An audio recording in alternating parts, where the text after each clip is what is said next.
But before we get started with today's video, this is Knights and Merchants. I promised on the last video, the Kanonenjagdpanzer Ace Tanker, I was going to be giving out a free PC game if you left a comment.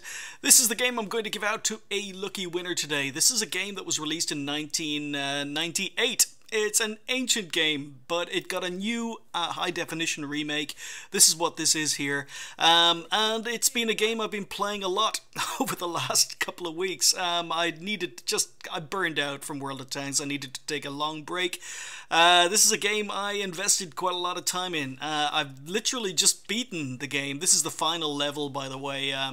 I've amassed armies up here. Oh, I'm being attacked. I'm talking to you guys and I'm being attacked. I've already beaten the level. It's alright. This is an earlier save. But, I've amassed an army that's about to be massacred because I wasn't paying attention. But what you can see here is it's a city builder. And, basically, you've got to build up a city, build up resources, get serfs, build up various different buildings.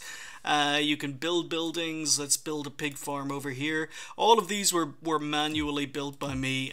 So you've got to have workers, you've got to have serfs, you've got to have production lines. You're going to have wheat farms that produce wheat. You're also going to have windmills that convert that wheat to flour. Then you're going to have bakers that convert that flour to bread. That bread then needs to be taken to either the storeroom or your inns, where you can see some guy going in here to get food. So you've got to basically provide your serfs and your minions with food. You can do that through pig farms as well, which also require wheat. With pig farms, you need tanneries. I think I've got a tannery up here. You've also need to have butchers. Do I have a butcher? I think that's a butcher there. So yeah, you've got to create production lines. You need a lot of food, not only to feed your minions, but also to feed your soldiers, your troops, when they're out on the battle. You've got vineyards where you can make wine. Again, collection, or it's being collected. You could see someone carrying a dead pig there to the butchers and carrying sausages away. You've got to build mines, you've got to build houses, woodcutters, you've got to build sawmills, you've got to build weapons shops, metallurgists, I'm not sure if that's a word, but you've got to build gold. Ironsmiths, guys who can produce gold bars and iron bars. You've got to produce weapons shops. Here, I think that's a weapons shop. Yep, that isn't making any weapons at the moment. You've got to create armories. So yeah, it's a very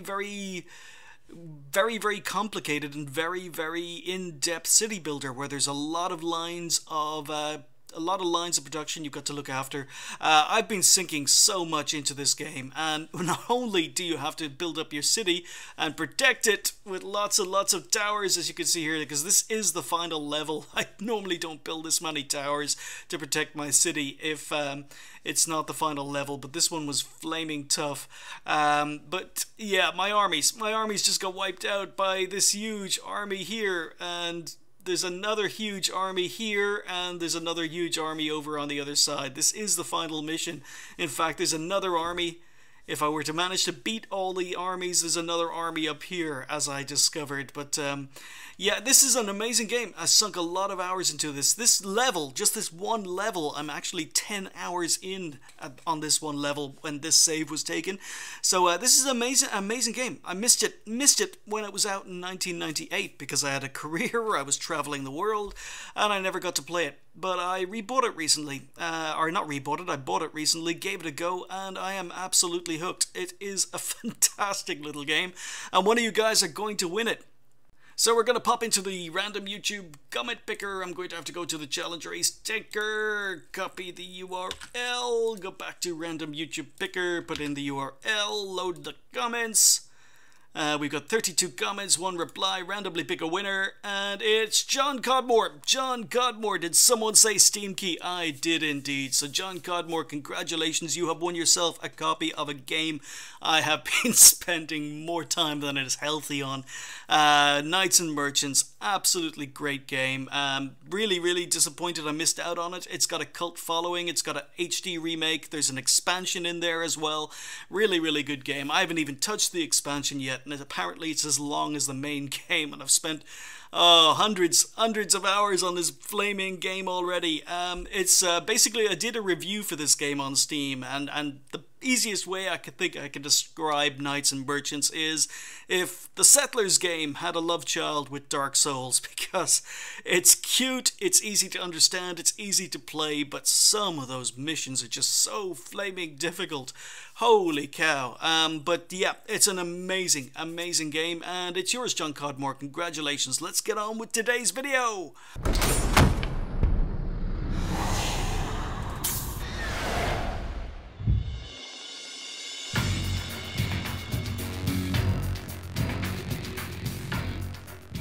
Hi folks, and welcome to the Ace Tanker for the Kanonenjagdpanzer, the Tier 8 German premium tank destroyer. This was a tank that was introduced after Wargaming had removed the Jagdtiger 88, so I thought it was going to be a direct replacement available from the tech tree, but apparently it's not. You can only buy it from the gift shop, even though it replaced a tank that was essentially available via the tech tree via gold. But yeah, Kanonenjagdpanzer, it's an interesting tank. It was developed in the 1960s. Prototype started rolling out in the 1960s. It remained in production up till 1967.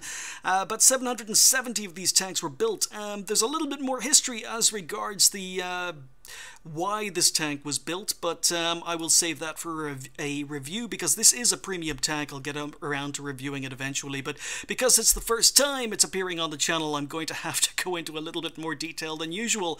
Essentially, the history is this is a tank destroyer that was built in the 1960s that was based on the Jagdpanzer IV, a design from World War II. And it was built because the design was available. It was considered quite a successful design, but also that Germany had a whole pile of decommissioned 90mm guns from the M47 Pattens it had been using. The M47 Patten had just been decommissioned, and Germany were left with a whole pile of spare parts, spare guns, spare loaders, spare breeches, spare everything, both from the tanks themselves and spare parts that were stockpiled. So they decided to look at a World War II design, the Jagdpanzer IV, and fit it with the M47 Patten's 90mm gun. And as I say, 770 of these tanks were built throughout the 1960s, and they remained in service right up till the 1980s. Belgium also used some of these tanks. Belgium were sold 80 of these tanks, and as I say, they remained in service up till the 1990s. But there's a little bit more history there. I will go into it in a future review. But anyway, yeah, the tank itself, as I say, it's the first time it's appearing on the channel, so let's talk about the good. The tank is incredibly fast. It's got a 70km/h top speed, which, if you're used to playing the Jagdtiger 88, is a huge huge breath of fresh air. 70km/h top speed makes it the second fastest TD in the game. It's quite a small tank. It's got a very, very low profile for the tank destroyer, especially again compared to the Jagdtiger 88, which makes it hard to hit. It's quite a small tank. It's got 8 degrees of gun depression, which is surprising considering, you know, the design of the tank, but 8 degrees of gun depression makes it a viable hill warrior. It means it can go hull down, make itself even smaller. It's a little bit like the Scorpion that it was on the channel recently in that regard. The camo rating is not amazing. The camo rating constantly lets me down on the tank, but it's not terrible. It is definitely not terrible, especially when you consider it compared against the Jagdtiger 88. The gun has got good aim time, and it's got good accuracy, and the horsepower to weight ratio is around 20 horsepower to ton ratio, so it's actually okay. I mean, it's not going to reach its 70km/h top speed very often. It does have rather, for a tank that's quite light, it does have rather sluggish acceleration, which was really, really a surprise. It's quick. You know, you could easily get up to 40-50 km/h, but you will struggle reaching its top speed of 70 km/h. It's also got 46 degrees of traverse speed, so this tank can turn very, very well. It can turn as well as most mediums of the same tier. So, I mean, the acceleration isn't terrible, it's just not amazing. The tank is quite maneuverable, it's quite fast, and it will accelerate up to around 50 km/h quite quickly. So, I mean, it's not a terrible and horrible tank to drive, but it does have a lot of bad points. The fact is, it's got no armor. Absolutely no armor. The exact opposite of the Jagdtiger 88. It's only got 30mm of armor on the front, 30mm on the side, and then the rear of the tank is, believe it or not, just 8mm. So HE will really, really mess these tanks up. If you do come across a Jagdpanzer or a Kanonenjagdpanzer, just fire HE at it, because pretty much even low caliber guns are going to be able to pen it with their HE. It's got very, very low alpha damage for a tier 8 TD because, as I mentioned, it's a 90mm from a Patton, which means that it's got low alpha damage for a tier 8. You know, the rate of fire is okay. It's around 9.5, but you can boost that to around 10 rounds a minute. But it means that your DPM is basically around 2,400, which is okay when you're talking about a, you know, medium tank of the same tier. When you're in a fixed turreted tank destroyer, forward-facing tank destroyer, you don't have the flexibility maybe to get to the sides and rear of enemy tanks that you would in other tank or in a medium tank, and you know, you're competing against huge alpha damage on tier 8 TDs, and this is basically a tier 8 TD that has a medium tank gun. So while the DPM is not terrible at 2,400, assuming you've boosted with equipment and crew skills, it's still not very, very good. And as I say, it's basically just a tier 8 medium tank, except it's a forward-facing TD with no armor. And if you want to play a 90mm gun with turrets, then just play a medium tank because it gives you a lot more flexibility than this tank. It's also a bad crew trainer. It has 4 crew members, so it's not an amazing crew trainer compared to a lot of the higher tier German TDs that have 5 or even 6 crew members, so it's not an amazing crew trainer. And the view range, oh yes, the view range is absolutely terrible. Yeah, it's a tier 8 TD that only gets 360 meters of view range. Now, when you consider that this tank doesn't get special matchmaking because it was introduced after Wargaming had stopped making tanks with special matchmaking, it replaced a tank that had special matchmaking. Jagdtiger 88 had special matchmaking, but this one doesn't, and it's only got 360 meters of view range. So you're going to be facing tier 10s with 360 meters of view range. Yeah, the view range is absolutely awful on this tank. So basically, overall, as I say, this is not an official review, but it's the first time the tank is on the channel. Overall, I don't think it's a very good tank. There are much better tier 8 premiums that aren't as map dependent, that aren't as team dependent. As I say, this thing has no armor, no view range, and the alpha damage forward facing TD is not amazing. You know, there are good points about the tank, and I will say it's a lot more fun to drive than the Jagdtiger 88. I would rather drive this tank than the Jagdtiger 88, but can you imagine this tank on city maps where there's nowhere to hide, you can't exploit its camo rating, you know, and you've got, as I say, no armor. It's a very situational tank, both team dependent and map dependent, so I do prefer it over the Jagdtiger 88, but not by much. There are far more tier 8 premium tanks I'd rather play than this tank. But having said that, I mean, if you're into TDs, it's not 100% terrible. It really isn't bad, but it's just not a lot of fun to play, and it's just far too situational for me to play it regularly. But anyway, this is my first Ace Tanker in the tank. We're here on Fisherman's Bay. This is a 914 replay. I still have some 914 games. Yeah, I've been taking a break from World of Tanks recently because I just burned myself out. Had a lot of stuff in personal or real life, personal stuff I had to take care of as well. Every time I come back to World of Tanks and I think, right, I'm going to have time, I'm going to be able to sit down, I'm going to be able to start pumping out regular content, something pops up, but I keep trying to do my best.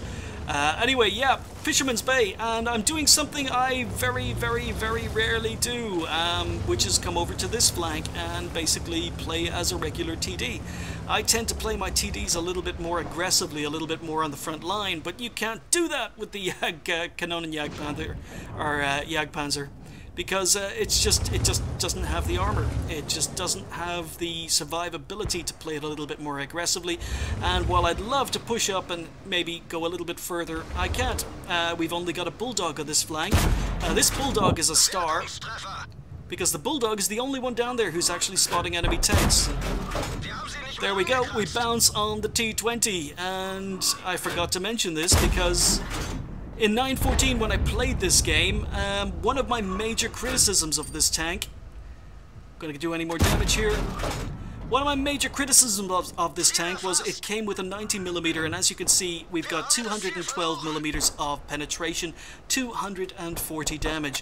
Now, the damage hasn't changed. You still got 240 damage, but the penetration, 212mm up against tier 10s, because no special matchmaking, is the first kill of the game, wasn't very good. You find yourself bouncing a lot, especially at distance, and because you've got to play this tank at distance, the 212 millimeters of penetration really caused the tank to suffer. Beautiful shot. You can see the accuracy and aim time there. It's got 1.8 second aim time, which is very, very good. Managed to snipe just the smallest cupola on a T-54 lightweight at distance. So the gun is accurate. It's got good aim time, but the penetration in 914 was well, it wasn't terrible, but it definitely needed to be better. So in 915, the tank got it did get buffed. So the penetration on this gun is now, it's no longer 212 millimeters of penetration. It is 238. So the penetration got a huge buff on this tank, and I'm actually going to have to take this tank out in 915 and actually play it again, because the penetration, as I say, was a negative when I played this game, but it is now a positive. It's got very good penetration for its tier. So yeah, looking forward to that. And yeah, while at the same time it got buffed, even though this tank wasn't very good to begin with, it also got nerfed. So while the tank wasn't very good, it still got a nerf, even though it got a buff, in that the accuracy on the move, accuracy when turning the turret or turning the hull, and accuracy while traversing your gun all got a nerf. So the you know, just trying to track targets now, the gun is less accurate. Trying to shoot on the move and trying to use its mobility and speed, the gun is less accurate. And it's not as if this was very good. It wasn't a very good tank at doing those things anyway. But according to Wargaming, it's because they wanted to make this tank a much more passive sniper. And, you know, not as much as of a support tank, even though it was pretty much bad at doing all of those jobs in the first place. So yeah, essentially they've tried to turn it into a sniper by making the accuracy when moving the tank and accuracy while traversing the turret worse, or traversing the gun worse. But they did improve the penetration, so there we go. Beautiful shot at the T-44, and finally the only tank that was doing any spotting on this flank is dead. Now, as you can see from the position here, I'm quite forward advanced compared to the rest of my team, because I hate when players sit down on the B line and on the A line on this map, because you can see from the mini-map the render range. I was shooting tanks that those guys physically could not see because of the render range. So really, when you take up a position along B1, B2, what you're basically saying is, let the enemy come to us. I mean, if you advance, we'll support you if a tank drives within our render range. But, you know, if you're spotting tanks further out of our render range, we're not going to advance forward. We're not going to leave our nice, safe bushes. We're not going to leave our nice, safe rocks. You're on your own if you spot tanks further back along those lines. There's that penetration now. In 915, that shot probably would have penned the 103, going for a cupola shot. And there you go. You can see that the accuracy and the aim time on the gun is quite good. We were able to snipe an M103's cupola at distance. He's giving us a side. We get one shot in. And we've got a side, and this should be another penning shot. But now all of a sudden we're bouncing, so and again, RNG at distance. Some shots hit and pen. That one penned, didn't go where I was aiming, but it's still penned. Someone else takes him out, but other shots bounced. Object 704, able to put a shot into his lower glacis there. And 704. So I'm a tier 8 and a tier 9 game. So the matchmaking is not terrible. It could have been a tier 10 game. But we've lost the other flank. If you're looking at the mini-map, we've lost the other flank. We've had a lot of TDs camping in the corner. Our Bulldog, who was spotting early, died. Our AMX-30 moved up to take the spotting role.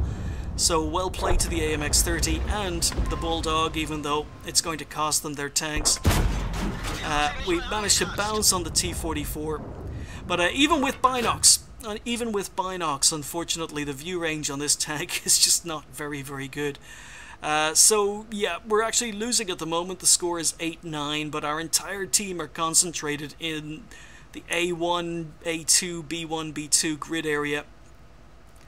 And I'm doing my own spotting now, which is very, very dangerous in this tank, because if you're spotting your own targets with this view range, even with binocs, there's a very, very good chance enemy teams are going to be able to spot you, going to be able to kill you very, very quickly. Now, I thought that was my spot, but unfortunately it was the Borsig who was sitting behind me. So even though I was more further advanced with binocs, the Borsig was able to spot the T-44 before I did. The view range on this tank is a big, big negative, but we've pulled the scores back to 9-9. Still a couple of dangerous tier 9s on the enemy team. They've got a tier 9 RT, Object 704, T95. They've still got a KV3 and S51. So yeah, dangerous RT, dangerous tanks. M46 KR is quite fast, quite mobile. View range is not amazing on the KR, but it's better. It's better than most of the tanks we have left on our team. So moving back, I'm finally relocating. You're finally getting to see me use some speed and mobility, but you could see we didn't reach over 40 kilometers an hour there. So while the tank was quite quick to relocate, it definitely doesn't get anywhere near the 70 kilometers an hour that's advertised as its top speed. So we've relocated, I've let my binocs kick in, the Skoda T50 is moving forward to try and do some spotting. But I'm starting to get, I'm starting to think that maybe looking at the lineup of the enemy team, I'm probably going to have to do some medium tank work myself. Because our Borsig, not the fastest, not the most mobile, he's probably better off supporting. Jagdpanther's only a tier 7, so that really, between the Skoda T50 spotting and maybe myself,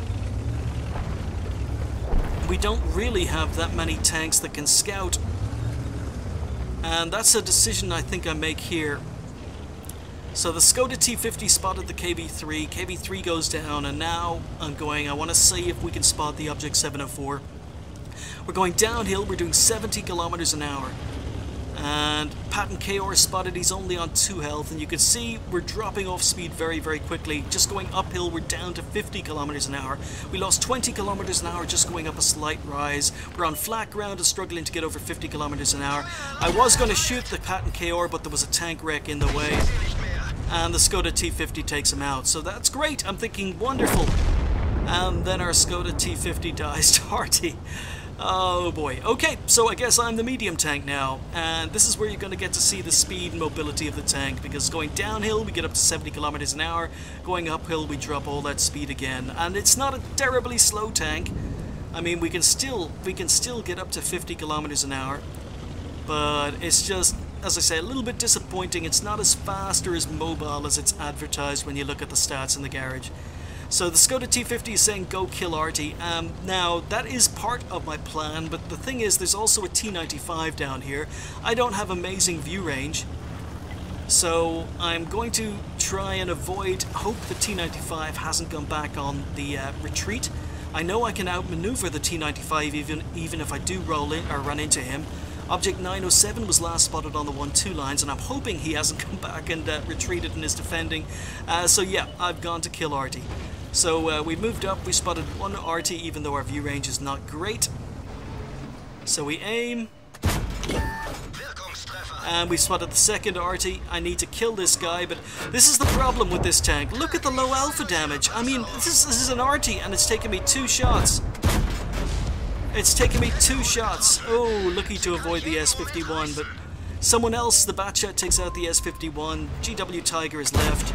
And snapshot, and it's even worse at taking these snapshots since the 915 nerfs. But we take out the second RT. Okay, so now I've got to relocate again because the Object 907, as I say, last spotted in the 1-2 lines. T95 last spotted in town. I don't want to run into either of these tanks because potentially I've got 1200 hit points, which are, 1200 hit points not bad, but with no armor, I'm pretty much a 2-hit kill for either of these TDs. Especially if they're working together, but we're relocating. We've done 3,000 damage. The Object 704 is now coming to hunt me down, and this is why I relocated. So the 907 or 704 has been spotted in the middle. Unfortunately, he's in a rise. We've got 2 RT still in play, so essentially what I want to do is I want to try and spot him for RT. So we're just inching forward, trying to use our camo rating, trying to use our gun depression. Someone has spotted him for RT, and there we go. He's at a bad angle for me. I'm trying to go for track shots, but trying to hit his sloped armor. That's 2 bounces, still firing regular AP. Haven't fired any premium in this game. And as I say, 212mm of penetration with the regular AP is not amazing, especially at distance. But while the 907 has retreated back into cover, T95 has now been spotted. He's advancing, so we've turned our attention to him. 907 is still a danger, but I'm shooting at extreme range. and I'm hoping I'm outside the render range of this T-95, so trying to track and get engine shots, maybe get an engine fire and a track shot at the same time. Look at the number of shots that are bouncing on this guy. Another bounce, and this is one of the criticisms I had of this tank prior to its buff. Thankfully it did get buffed, so, and I've just got spotted. Now I don't think that is the T-95 that spotted me. That has to be the Object 704 who's advanced. He hasn't been spotted, but I really don't think it was the T-95 that spotted me, so oh, what is it with me running into wrecks tonight? But it's just me and Artie versus this T-95, and we've got to kill the T-95, then we've got to kill the Object 704. So once again, look at the speed here. We're doing 60 kilometers an hour and getting nowhere near the 70, slowing down anytime we hit obstacles or try and hit a rise, drop down to 40 kilometers an hour after hitting that tree, hoping to try and save the M12. I need to kill this T-95 before the Object 704 is able to move up and support him. The enemy tanks have split up, which is a big mistake. So we've gotten back, we're trying to get an engine fire, trying to kill him. I've now run out of regular AP, but look how many shots it's taking to kill him. 244 health, and we managed to do it. And if we'd rolled low, or if we'd rolled average, we wouldn't have been able to kill him. It would have taken another shot. So the alpha damage is just, it's not very good on the tank. So wait till I drop off radar, advance, the game is coming to an end. The 704 spotted me in the middle. I don't think it was the T-95, so I know the 704 is up here somewhere. And there he is. Okay, so what we do is we spin around.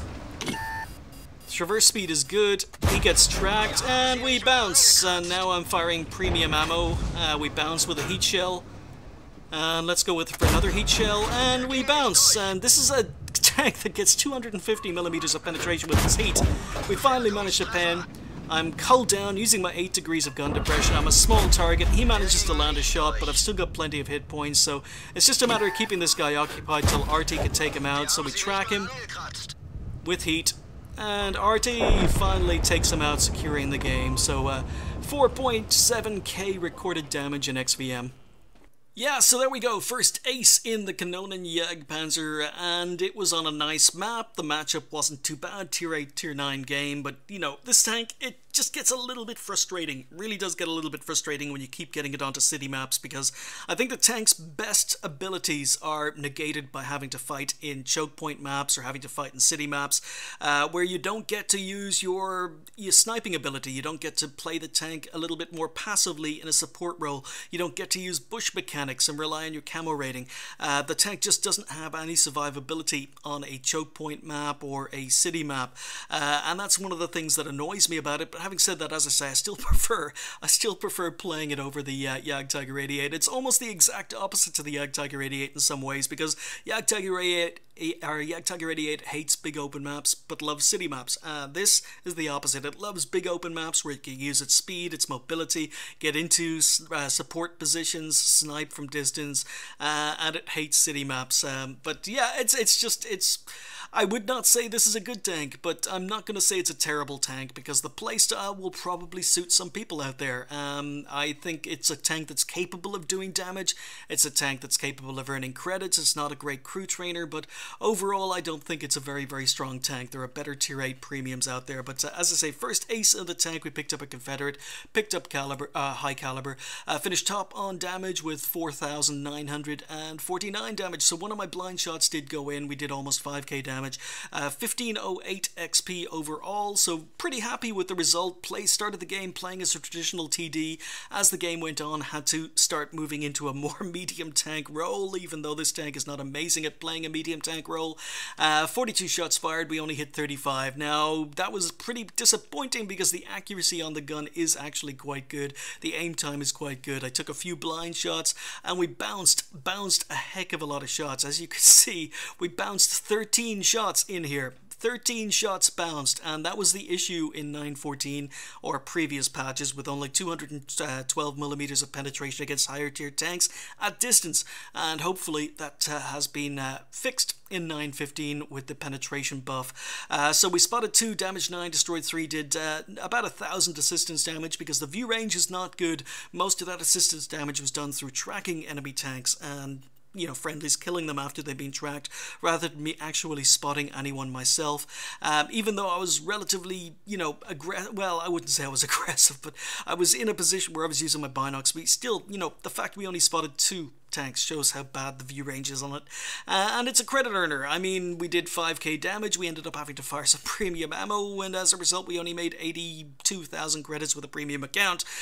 So yeah, it will earn money, but you know, again, with a lot of other tier 8 premium tanks, they don't need to fire as much premium ammo, they can make more money for the same amount of damage, they're more flexible, and they're less reliant on your teams or matchmaking or the maps you end up on. So yeah, I think the tank is okay. I just don't understand why it's not in the tech tree available for golds, considering it replaced the Tiger 88, but I do think it's only for tank collectors, or if you're really into German tanks and German tank crew training, but I think there are better tanks out there. 2,262 XP overall on the ×2 first game of the day. Left me on 4,750. So yeah, first Ace Tanker in the Kanonenjagdpanzer. It is an interesting tank, and I will talk about it more. I will play it more when it comes time for its review, but I don't see myself playing it between now and then very often, because as I say, there are better money makers, there are better tier 8 premiums. So congratulations to John Codmore, I think it was, who won the Steam key earlier on before I started recording this section.